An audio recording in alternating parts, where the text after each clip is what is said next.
Back in the 80s and early 90s, a wave of troubling accusations swept across North America. New and intense scrutiny on the activities of satanic cults. Stories of devil worship and satanic cults corrupting young minds. Unbelievable crime at the hands of satanic cults. There were terrifying tales of secret satanic cults bent on tormenting and corrupting the young. Heavy metal music had hidden satanic messages.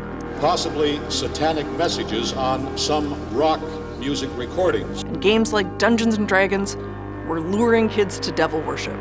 And it got even stranger. Allegations of physical and sexual abuse of children at a babysitting service. The dark world of ritualistic child abuse. There's a widely held opinion that what happened at the daycare was the devil's handiwork.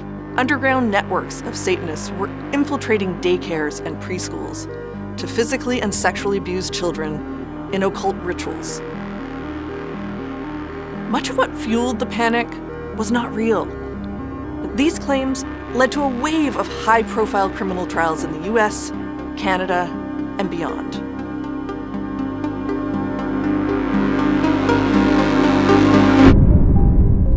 The cases often followed a similar pattern. An initial report of physical or sexual abuse at a daycare would snowball, taking on a life of its own. Overzealous interveners, everyone from parents to police to counselors, would question children, some as young as 2 years old, in ways now known to produce false allegations. Children began to talk about animal sacrifices, blood rituals, secret tunnels, even cannibalism. Police would lay charges, prosecutors would take them to court, and the media would report uncritically on what seemed to be a growing threat. Authorities searched frantically for evidence of an apparent ritual abuse epidemic across North America. Some cases would fall apart at trial or during appeal. Others resulted in wrongful convictions. Many of the accused spent years in prison, while others faced financial ruin and damaged reputations. As it turns out, the Satanic Panic may have its origins in Canada. When asked about the spark that set off the hellfire, many experts point to this book, Michelle Remembers, published in 1980, written by Canadian psychiatrist Lawrence Pastor and his former patient, Michelle Smith. The book provided a template for the allegations of satanic ritual abuse that followed. Pastor claimed he helped Smith recover repressed memories from her early childhood of a terrifying initiation into a secret cabal of Satanists operating near Victoria, British Columbia. They would put me in cages, they would sacrifice animals, they would have a lot of candles and chanting and bizarre things I had never seen. Did people think this was a fantasy, that you'd made this all up? It was such hocus pocus that it couldn't possibly have happened? Well, I was one of the first to stand up and start to recount these kinds of things and to bring it publicly. There was no evidence or witnesses to Smith's account, yet Pastor presented the book as a true story. The hard evidence is difficult to find because if a child is sacrificed, that child's body isn't going to be left. If it's an Orthodox satanic cult, they're going to burn the body and they're going to eat it during ceremony, so they'll leave no evidence around. Michelle Remembers was also one of the first books to suggest that underground satanic networks were not only real, but were infiltrating communities in an organized effort.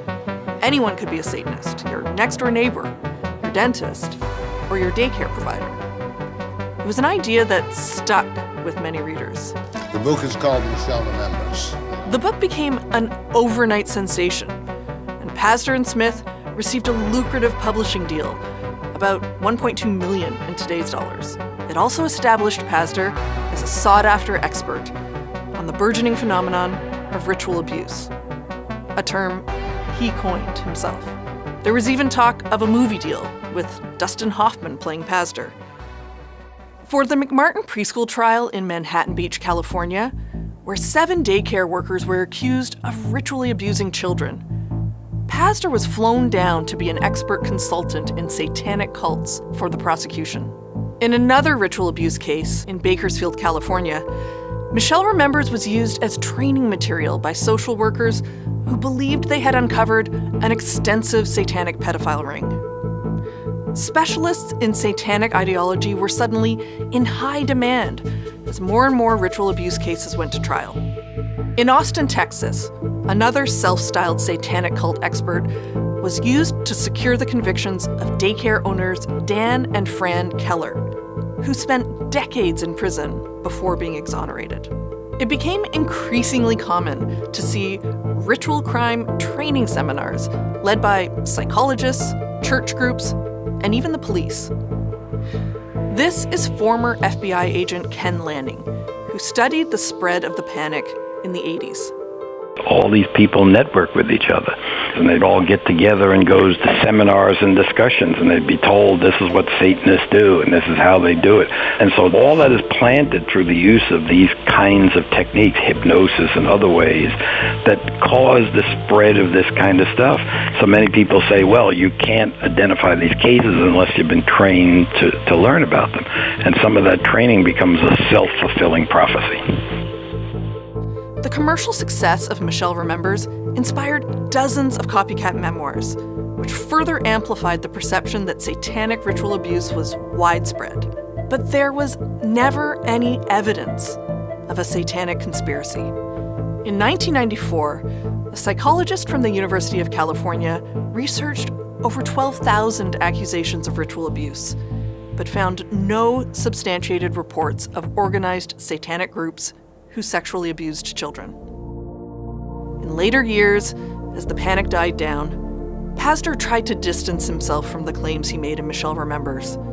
I'm not there to believe or not believe. I'm there to try and understand what they're trying to tell me of an experience, whether that has actually happened to them or that is their way of trying to express a profound pain that they've experienced. But neither he nor Smith ever publicly renounced the book's allegations. This strange period of moral hysteria serves as a reminder of what can happen when we abandon the pursuit of facts for a more sensational fiction. The question is, have we learned our lesson? I'm Lisa Bryn Rundle, host of Uncover Satanic Panic.